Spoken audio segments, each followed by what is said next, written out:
Hi everyone, my name's Mark Pilcher. I'm a hair and makeup designer from London, and I'm really pleased to be here today helping with Stand Together, Glam Together, and hoping that you'll support our two charities this year, which are the Hair and Makeup Beauty Charity, helping people who have been not working throughout this awful period in our lives, and also for the Red Cross, that's our other charity. Please donate today, that'd be great.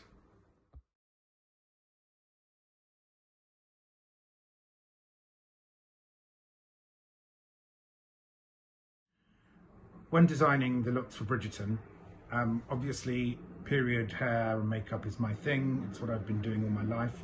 So I have lots of knowledge of all the periods, but I also like to read the scripts a few times, start to formulate the characters in my head and how I can represent their journey through their hair and makeup. Mix this with images from paintings, books of the time, but also draw from my knowledge of movies, from the golden days of Hollywood to the present, and I have such a knowledge of those kind of films that I like to draw from them and mix them in with the looks of the Regency period as well. I spend a lot of time with costume, looking at what they're going to wear, because it really helps to see the costume before you formulate the look of the hair and makeup.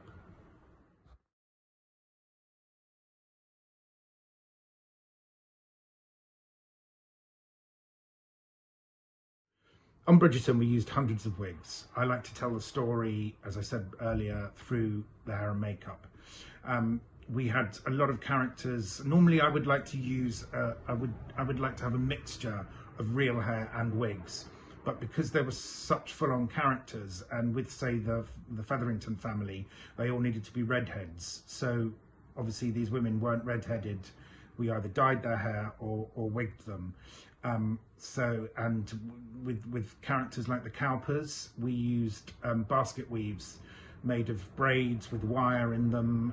I really wanted them to be outrageous and full on. Cressida Cowper was based on Nellie Olson from Little House on the Prairie, who was this sort of horrible character that always looked really sweet and bubbly and cute, and always had ringlets and blonde, but on the inside she was this horrible character. So I wanted to achieve that with Cressida Cowper. So she always had bows made of hair, flowers made of hair, and these intricate basket weaves to just to carry that outrageous look for all the characters.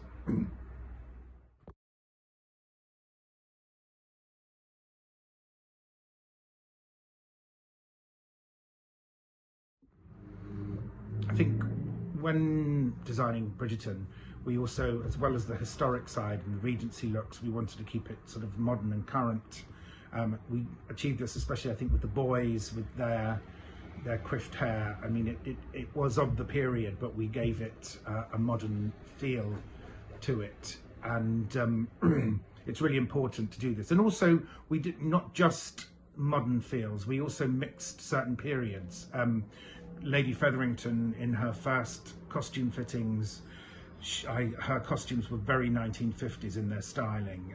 I know Ellen, the costume designer, had been to the Christian Dior exhibition at the V&A, and this was reflected in the costumes, in the large floral prints and in the necklines. So I wanted to create. I obviously wanted her to still look Regency, but I added a 50s influence to it.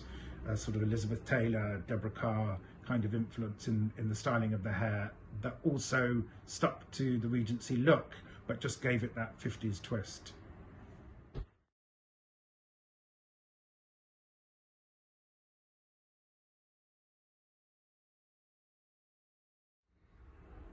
Queen Charlotte was one of my favourite characters to design for on Bridgerton.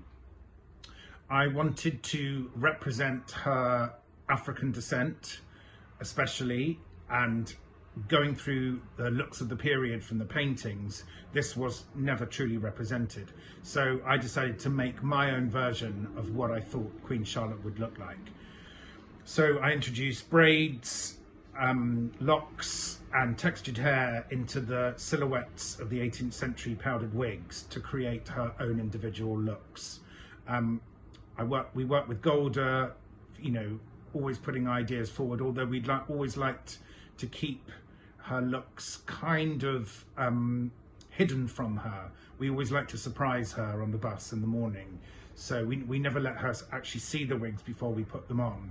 So, and she was always surprised and always loved them. So that was really rewarding that we worked with her and that she loved the look so much.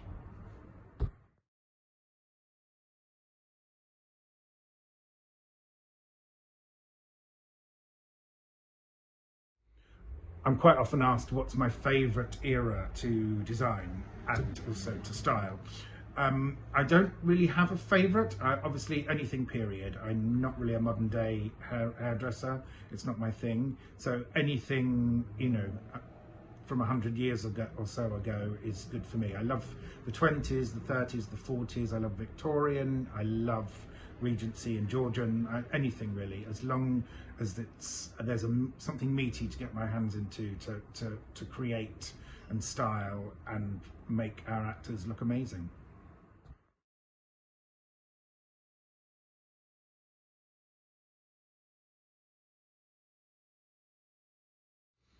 I'm quite often asked what are my favourite looks that I've created over the years in film.